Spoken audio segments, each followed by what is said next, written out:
Ya, Assalamualaikum warahmatullahi wabarakatuh. Kita mulai aja ya, daripada kosong.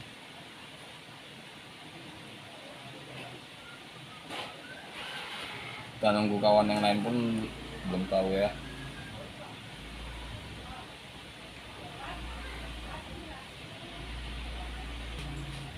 Ya, kita mulai hari ini.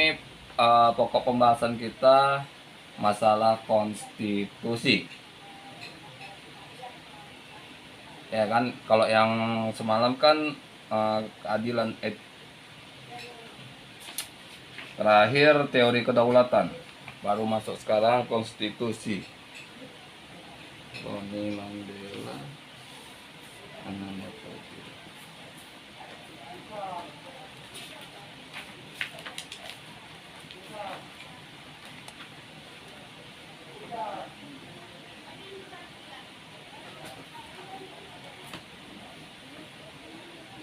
berita ulang lagi.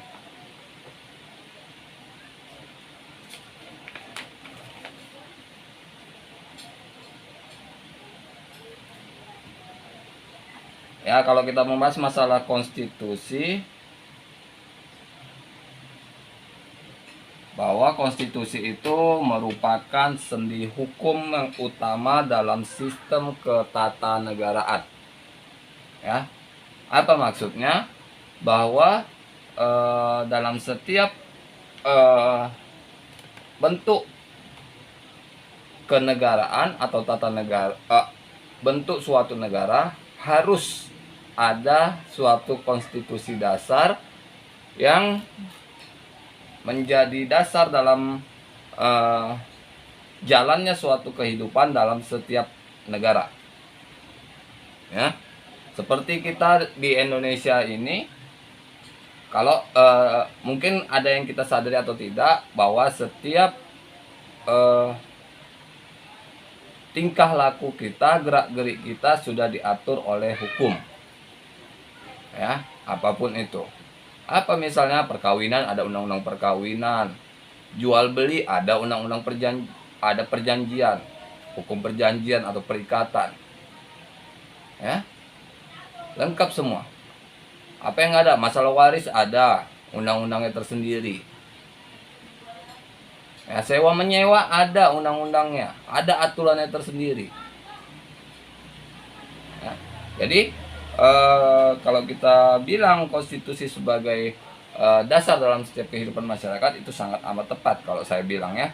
Karena kalaupun tidak diatur oleh undang-undang, maka akan menjadi suatu hal yang rancu jika terjadi suatu akibat atas perbuatan tersebut. Apa maksudnya?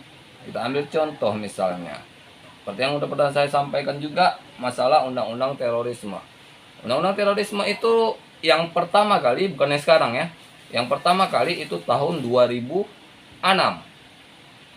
Ya, bom pertama kali meledak di Hotel JW Marriott, dan bom Bali 1 itu 2005. Ya, pada persidangan para pelaku bom Bali 1 misalnya, itu disidang pada tahun 2006, bahkan 2006 akhir kalau nggak salah saya ya, kalau nggak silap saya itu 2006 akhir. Pada saat itu JPU mengajukan tuntutan dengan menggunakan undang-undang terorisme, karena pada saat persidangan sudah ada undang-undang terorisme. Ya, tapi mungkin ada kekeliruan pada saat itu, lupa atau mengabaikan aturan dalam KUH pidana bahwa undang-undang itu tidak boleh berlaku surut. Ya, apa itu maksudnya? Bahwa undang-undang itu tidak boleh mengatur perbuatan ya sebelum undang-undang itu ada. Nggak boleh itu. Ya, jadi kalau kita ambil tadi, undang-undangnya 2006, perbuatannya 2005. Maka ini nggak bisa dipakai. Undang-undang terorisme walaupun sudah berlaku pada saat itu secara nasional, nggak bisa dipakai untuk menuntut para pelaku bom Bali. Jadi jaksa pun pada saat itu harus merubah surat tuntutannya dengan menuntut pembunuhan berencana dan mengganggu keamanan negara. Makanya para pelaku juga ada yang dihukum mati dan seumur hidup. Ya.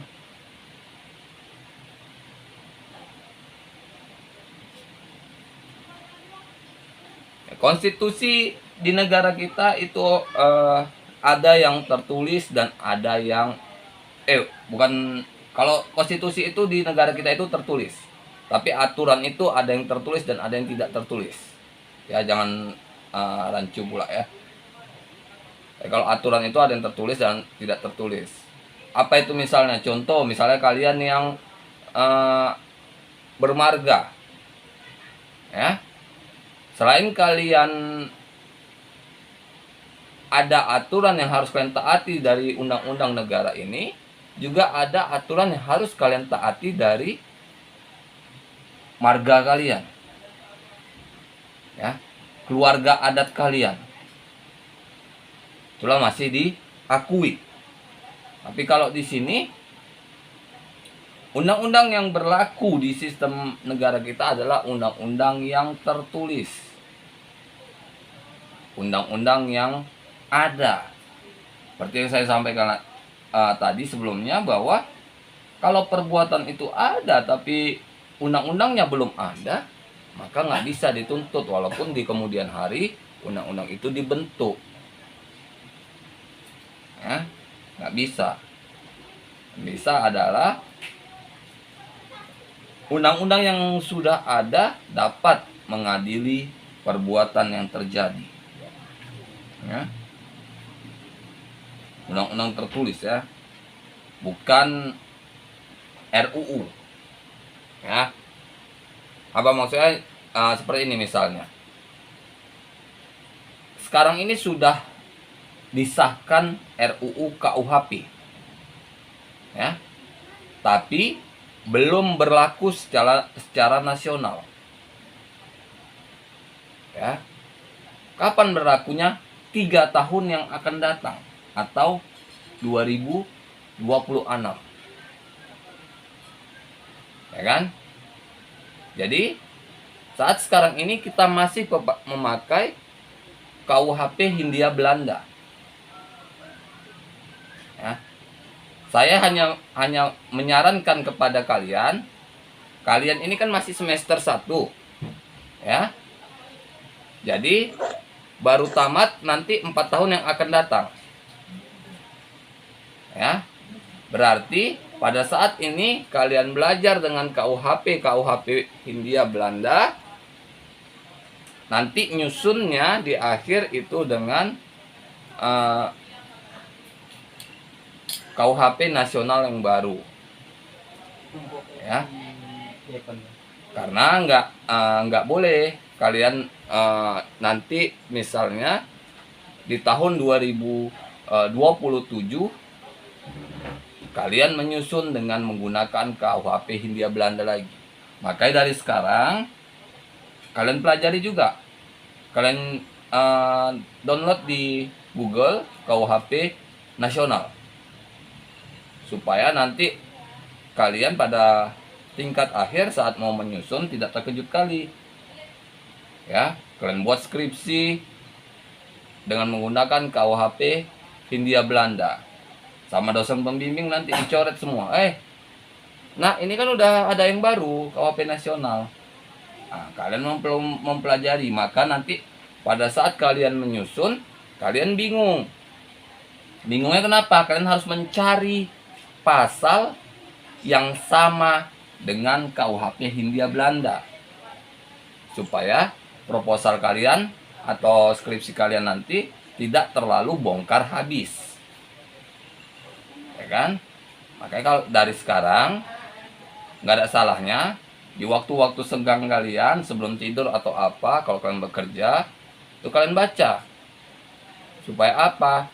Supaya nanti kalau nyusun membahas dengan KUHP baru, kalian udah hafal letaknya di mana, pasal berapa atau ayat berapanya. Karena kalau semester depan kalian belajar hukum pidana, hukum perdata, pasti masih semester 2 nanti ada pelajaran hukum pidana, hukum perdata misalnya kan, itu masih pakai yang Hindia Belanda, ya, atau yang berlaku saat sekarang ini. Nggak mungkin juga dosen mengajari mentok yang baru, karena belum berlaku, nanti kalian bingung juga.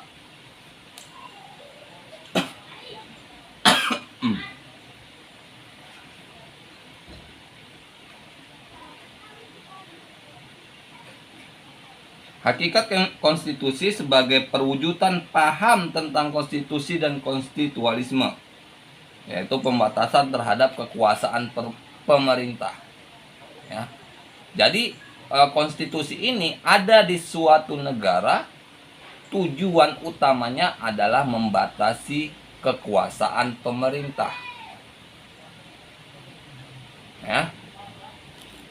Awal utama konstitusi itu berlaku karena untuk membatasi kekuasaan pemerintah, bukan untuk mengatur kehidupan masyarakat, ya. Tapi yang untuk mengatur kehidupan masyarakat itu ya seiring jalan, karena adanya konflik-konflik dalam masyarakat, itulah yang menjadi acuan dalam menangani setiap perbuatan, ya.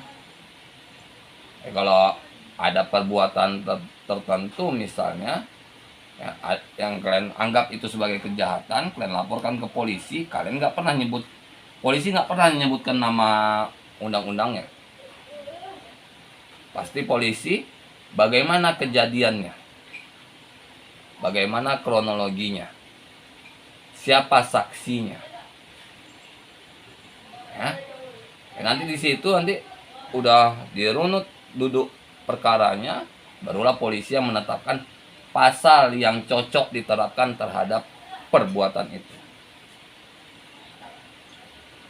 Ya. Jadi untuk mengatur pemerintahan, untuk menekan kekuasaan penyelenggara pemerintah pada masa lalu, sekarang untuk mengatur kehidupan dalam masyarakat.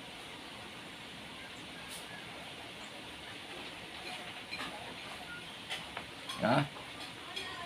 Konstitusi pada saat sekarang ini sudah dianggap sangat amat penting dalam setiap sisi kehidupan. Ya. Ini berarti bahwa konstitusi itu sudah sangat dibutuhkan oleh setiap lapisan masyarakat. Kenapa seperti itu? Ya karena apapun yang kalian lakukan misalnya, itu ada aturan dalam undang-undangnya.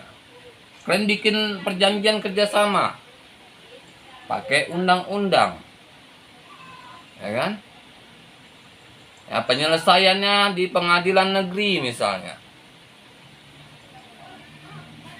Ya, jadi semua dasar hukumnya dari undang-undang atau peraturan yang berlaku.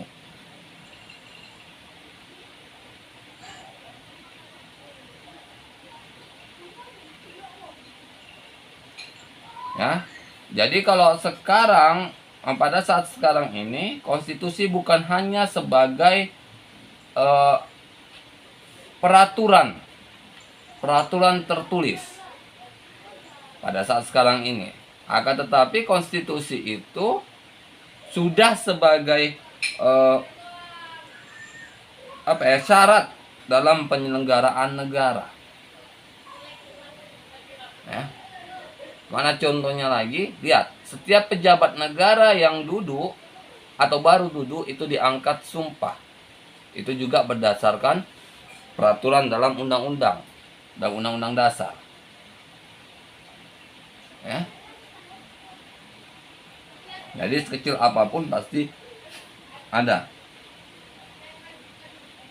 Ya, prinsip perekonomian nasional yang harus diselenggarakan berdasarkan asas demokrasi ekonomi.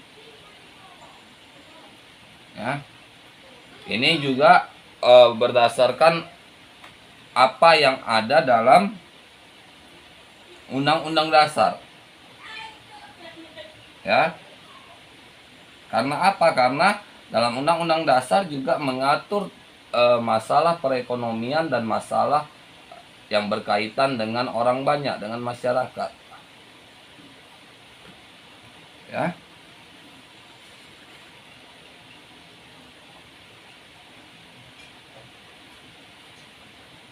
Nah, keseluruhan naskah konstitusi yang sudah diamandemen hingga 27 kali.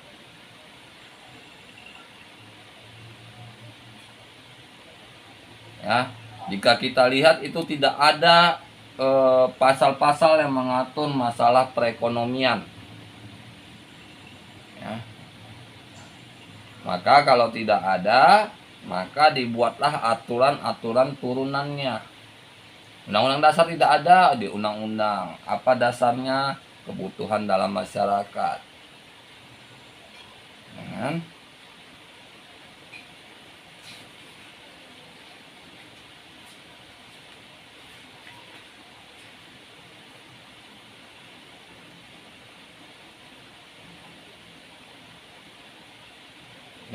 Banyak sejarah ya.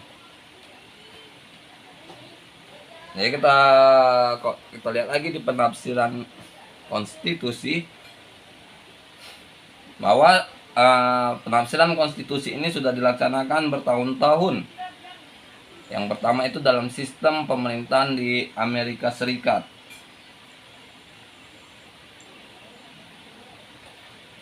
Ya. Yang sekarang juga sudah ada di Indonesia. Yaitu dengan adanya Mahkamah Konstitusi yang mengatur masalah kalau jika ada penyelewengan terhadap pelaksanaan undang-undang dasar atau terhadap undang-undang dasar, undang-undang terhadap undang-undang dasar. Ya. Jadi setiap undang-undang itu harus turunan dari undang-undang dasar. Nggak boleh apa yang diatur di undang-undang itu bertentangan dengan yang di undang-undang dasar. Ya. Nah, dalam konstitusi itu ada kita kenal dengan penafsiran tekstual.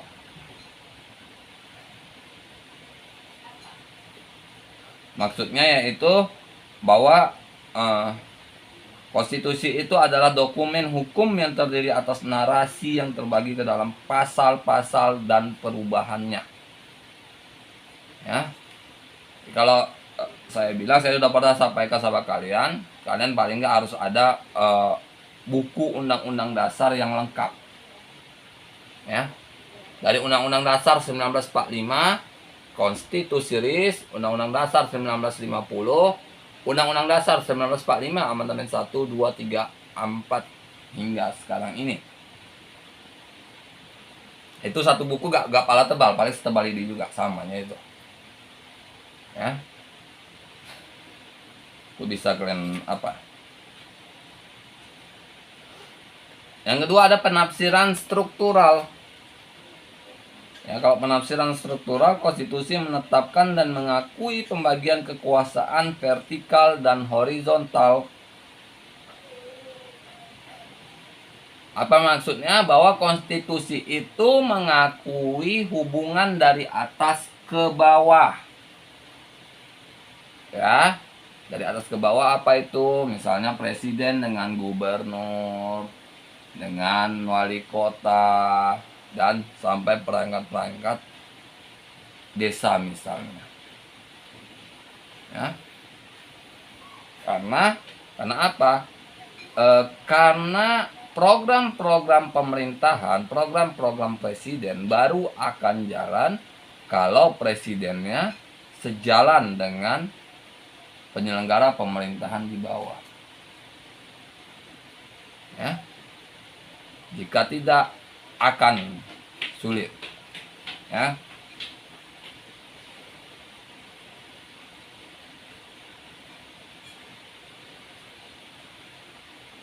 Jadi di sini pengadilan seringkali memutuskan ketentuan yang bertentangan dengan ketentuan yang ada.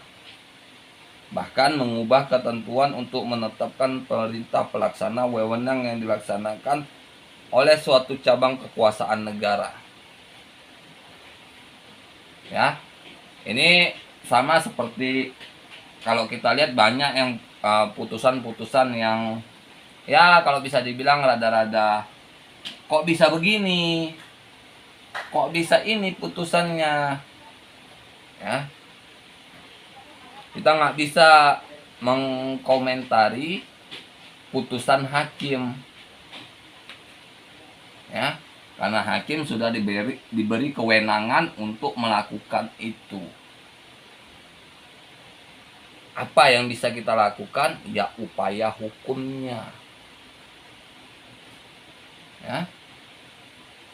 Bagaimana upaya-upaya hukumnya jika misalnya putusan hakim bertentangan dengan apa yang ditentukan dalam undang-undang, ajukan bandingnya, ajukan kasasinya, ajukan PK-nya. Ya. Jika masih juga ternyata dianggap salah, ya mohon pertolongan kepada presiden.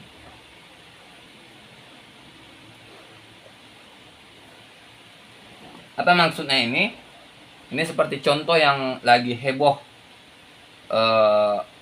beberapa waktu ini dalam Netflix, ya, acara Netflix yang kasus kopi sianida, ya, yang diangkat ceritanya setelah pelakunya terpidananya dihukum 7 tahun, dibuatkan film, vonisnya 20 tahun, ya, karena seharusnya 7 tahun dia bisa meminta pengampunan kepada presiden.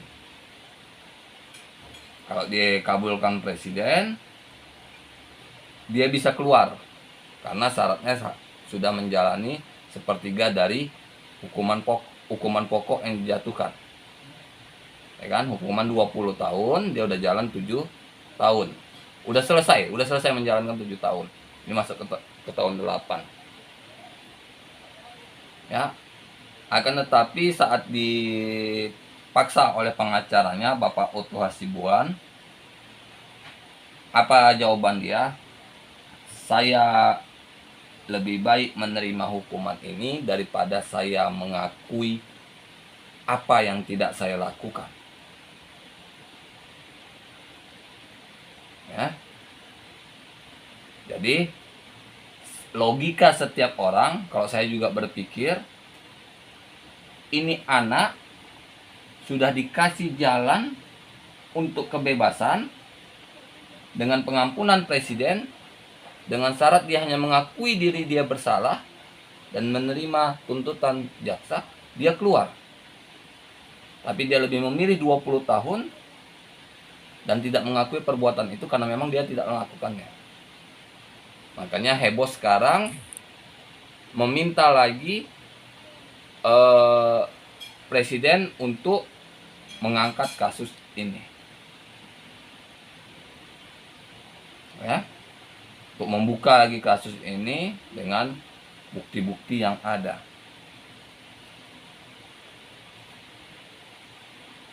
Yang ketiga itu ada penafsiran doktrinal, ya. Jadi kalau penafsiran doktrinal ini yaitu penafsiran yang berpegang teguh kepada doktrin-doktrin atau pemikir-pemikir yang ada pada sistem negara, ya, dalam ilmu negara. Dilihat pemikir-pemikir yang menjadi favorit, yang menjadi banyak dipergunakan. Ya. Dengan ada pendapat-pendapat seperti itu dijadikan dasar, seperti itu juga menjadi dasar biasanya hakim dalam mengambil putusan.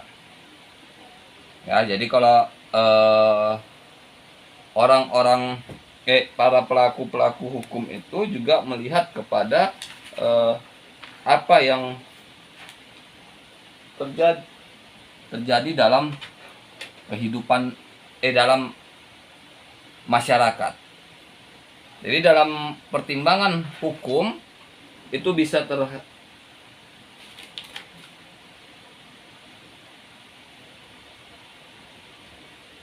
terjadi terhadap apa yang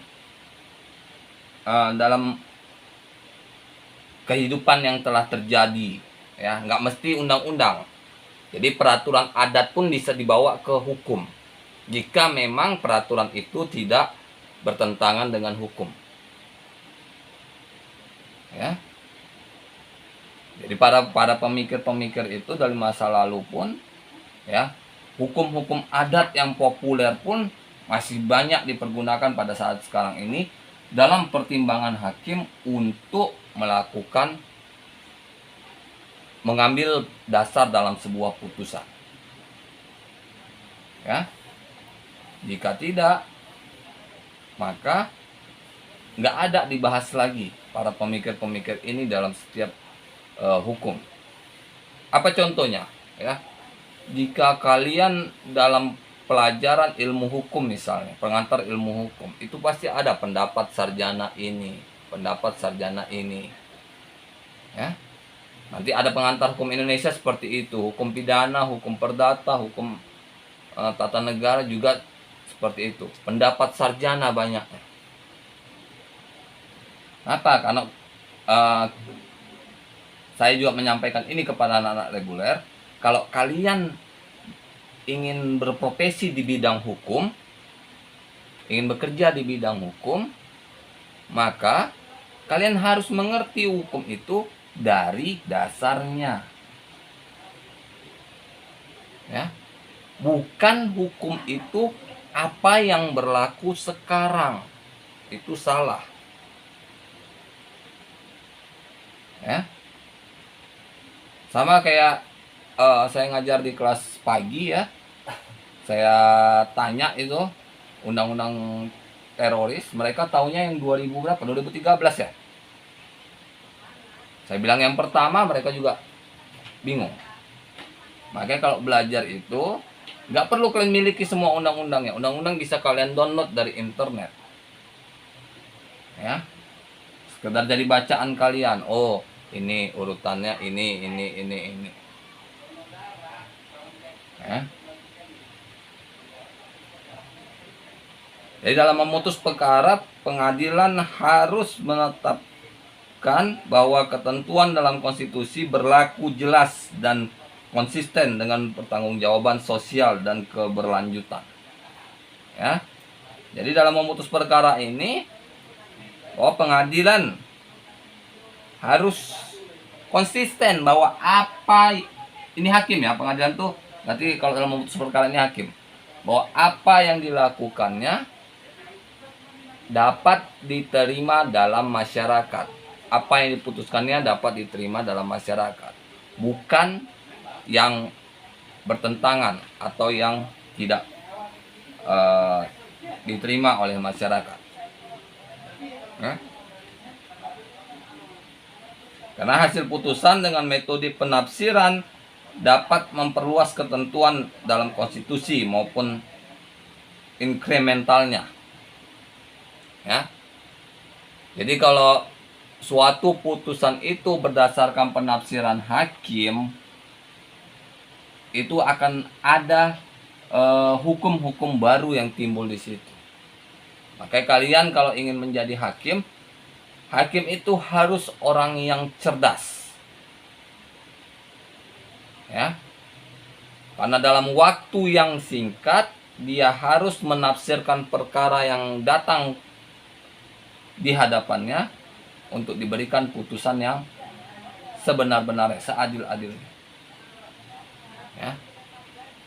Jadi kalau kalian yang malas baca, yang malas mencari informasi, ya, malas buka internet mencari informasi, ya perbaiki dulu lah.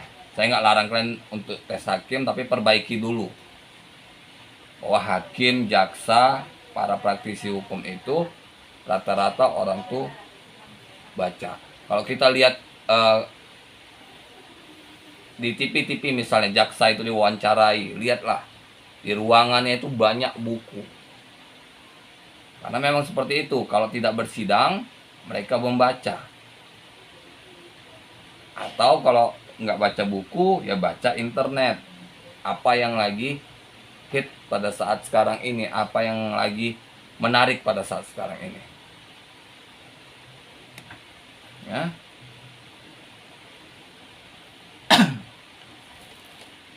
Ya, saya pikir itu untuk materi hari ini, tapi ada yang mau saya apakan juga ini.